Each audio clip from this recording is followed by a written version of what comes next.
इंतकाल रजिस्ट्री की फीस में कमी हुई है, लेकिन लोगों के सवालात में कमी नहीं आ रही। एक ही सवाल बार बार, क्या वाकई कुल मालियत का 1% लगेगा? लोग समझ रहे हैं कि जितनी की भी जायदाद है, मतलब 1 लाख रुपए की जायदाद है, तो उस पर सिर्फ 1% ही, मतलब 1,000 रुपये ही लगेगा और इंतकाल रजिस्ट्री हो जाएगी। इतना सादा भी नहीं है दोस्त।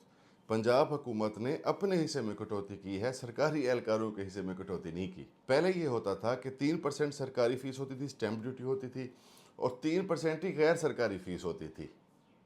इसके अलावा बाकी 1-2 फीसें मिला के तकरीबन 8-9% तक ये खर्चा चला जाता था इंतकाल रजिस्ट्री होने पे, जिसकी वजह से लोग भाग जाते थे, इंतकाल रजिस्ट्री कराते नहीं थे।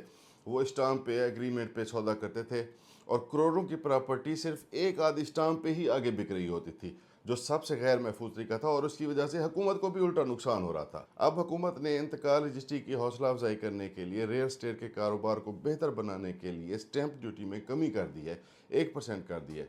अगर आप इन्वेस्टर हैं, आपने जायदाद खरीद की है और 1 साल के अंदर अंदर आप उसको बेच कर मुनाफा हासिल करना चाह रहे हैं, तो आपको स्टाम्प कराने की, स्टैम्प पेपर कराने की ज़रूरत नहीं है। आप सीधा रजिस्ट्री ही करा लें, क्योंकि अखराजात में नुमायाँ कमी हो गई है। लेकिन अगर आप साल के बाद फ़रोख्त करेंगे जायदाद को, तब ड्यूटी जो है वो 2% होगी। ये फैसला खुश आइंद है। गैर सरकारी फीसों से बचने का जो तरीका है वो मैंने अलहदा वीडियो में बताया हुआ है, कमेंट सेक्शन में देख लें, आपको वीडियो का लिंक मिल जाएगा।